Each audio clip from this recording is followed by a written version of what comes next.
Assalamu alaikum wa rahmatullahi wa barakatuh. First of all, I'd like to personally gratitude to the examination committee and to my supervisor for their coming today and for their time and effort.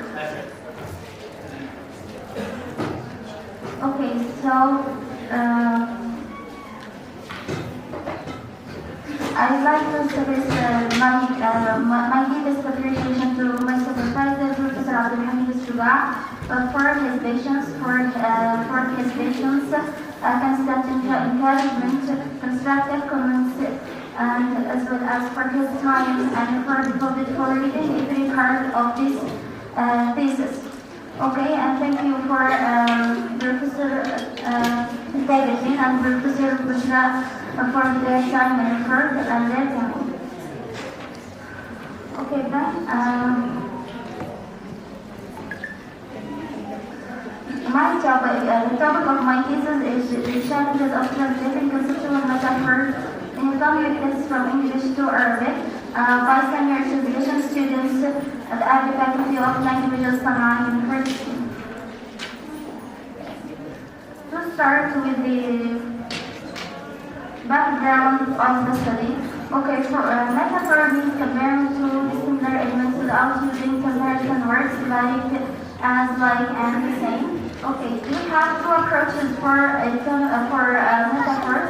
The first one is classical metaphor, which means which is used for beautifying the text and for grounding the text, so it has a synthetic function and persistent function. However, the second approach is the cognitive metaphor, which is the opposite to the classical one, and it means it was proposed by Matthew and Johnson in 1980. They said that metaphor is not only restricted to literary text or poetic language, rather it is used for everything, for everyday life, and it is used in everyday speech. So from this we have the conceptual metaphor, which means understanding one element in terms of the abstract one, in terms of another element, which is the synchronous one, which is called Source-Donian by mapping, which means comparing the abstract element to the concrete element to make it clear. Okay, so from this, the metaphor becomes present in non-literary texts like legal, text, and similarly it is in economic texts. So in economic texts, metaphors are used for making the text swiftly clear, understandable, impactful, and for making and for giving the text a coherent.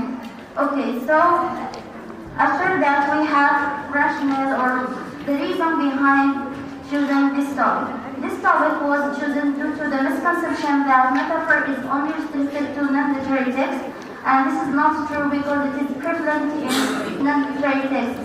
So another thing is that because metaphors are difficult to understand, because they are cultural based, and they are different because of the differences between the target and the source and the target texts.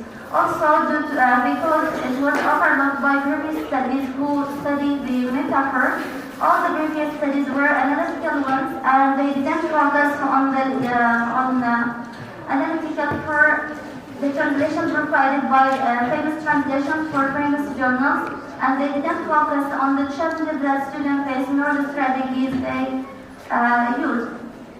Okay, therefore, this shows the novelty of this study and gives its significance to be conducted. Therefore, this study aimed to highlight the challenges that students face when translating conceptual metaphors from English to Arabic, the reasons behind them.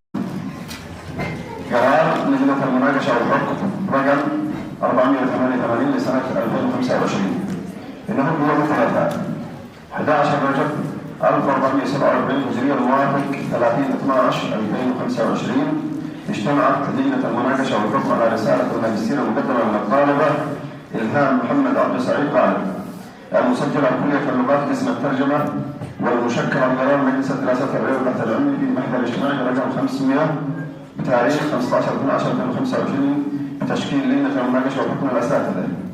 الأستاذ المشارك إبراهيم تاج الدين مناقش داخلي. الأستاذ الدكتور عبده الحميد الشجاع المشرف الرئيس جامعة صنعاء.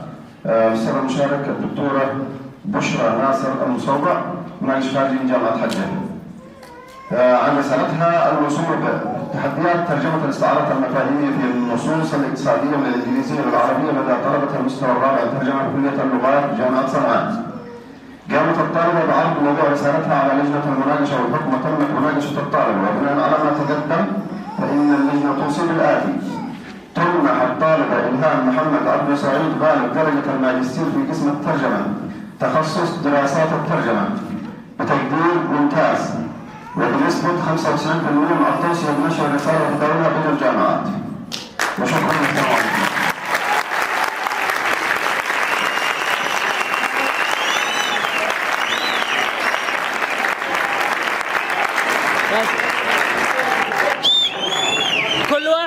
كل واحد بقعد لو سمحتوا كل واحد مكانه لو سمحتوا.